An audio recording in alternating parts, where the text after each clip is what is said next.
old. That's how old I was when my life completely changed. I was sitting there in my dirty white uniform in a small school in which for the first time made me the odd one out. I didn't understand anyone. I wasn't the same color as them, and I definitely didn't look like them. I was different. Because before I could even fully understand my first language, my parents picked up my life and dropped it off in a developing country, leaving everything familiar I had ever known behind. Except this country taught me more than school ever could. When I was just starting elementary school, my life went from being perfect to perfectly imperfect. My family and I moved to a foreign country when I was just 6 years old. Back then I didn't know what was in store for me, and my wildest dreams couldn't even begin to predict the hard scenes and amazing people I'd meet for the next 5 years. I remember when I first lived in Brazil, we didn't have a car for much our entire first year here. This made it extremely difficult to do simple things such as get to the store and church and even school, especially when it was hot outside. Since we had no air conditioning, the days where feeling in the hundreds would be painful, but these days were actually my favorite. My parents would make games out of having to walk miles to escape the heat at the cool mall, and once we got there, we would get ice cream cones at McDonald's as we looked around at the stores.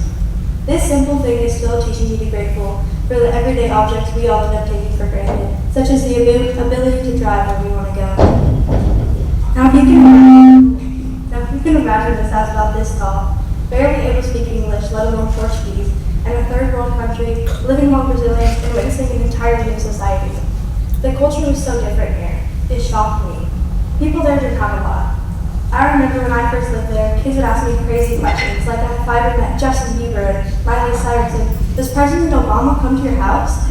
They thought that because I lived in America, life was perfect and flawless, like TV shows and movies make it look. And truth be told, it was compared to this country. Houses here were nothing compared to houses in America. There weren't really any neighborhoods or super huge houses. There was, however, huge walls surrounding every house, with bits of broken bottles sticking up in the top to keep people from breaking in. I never really thought this was weird though, not having neighbors or being able to play in the streets with no fear of being kidnapped. It was what I grew up with. What might be completely different from my family and back in America was now what I was familiar with. One of the first times I remember seeing just how different life was in America compared to Brazil, I was just 7 years old. My family had moved from Foz to a very small town in the middle of nowhere, even smaller than Fort Valley. It was called Corumbá. In this tiny town where most people have never been heard of, I learned more than I could ever learn sitting in a classroom, and for that I am forever grateful. Corumbá, it was my new home for the next however long, a home where I experienced so much pain in so many different forms. My dad got sick with dengue fever, I shattered my elbow and had to have surgery. My sister, who suffers from asthma, almost died from laryngitis. But I found myself to fall in love with this place. Not just the beauty of the surrounding scenery and the amazing buildings, but the people. The people there were so sweet and always wanting to give up what little things they had themselves. Corumbá was truly beautiful, and so is the country right next to it.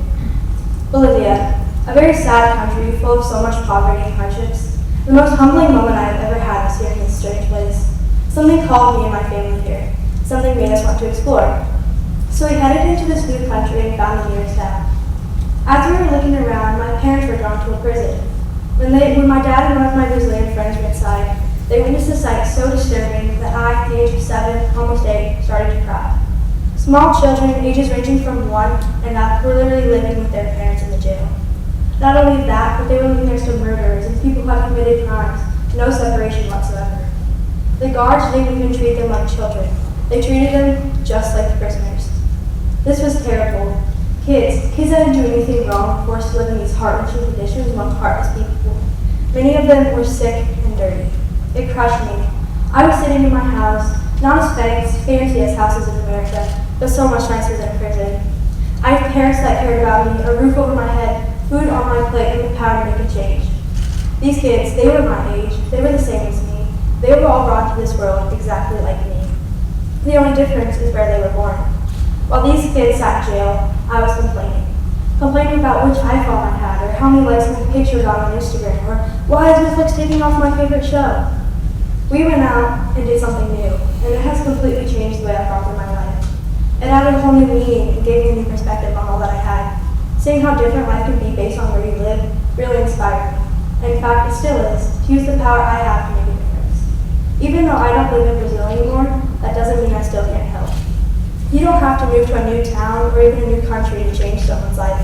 It can be as simple as sitting with that new kid or checking up on someone when you get that odd feeling inside that something's not right. Never be afraid to do something out of your ordinary life. To tell you the end of that chapter of my life, my family and another Brazilian family helped open not one, but 2 orphanages that worked on getting children out of the jails and into a nourishing home. A home which provided the kids a space to know what love is and to be a kid. It was here that I not only saw these kids get happier, but I myself got happier as I played with them and became their friend and truly grew as a person. Because my family decided to leave our life behind, we made a difference. No matter how big or small, we changed something that wouldn't have changed if we didn't decide to do something new. Now imagine if every single person in this room did that. Every single person in Corvallis and Oregon, what could be different? If my family never decided to leave our life behind, then I wouldn't be the same. Because that's something in me and my parents, that voice in our head. Without it, I would not be the person I am standing here today. Even though my family left the country to make a difference, you can change something from our small town. Because it's not about the size of your action, but the size of your heart. So remember to explore and to listen to that voice in your head, because listening to it can truly change your own life and maybe even someone else's. Thank you for listening.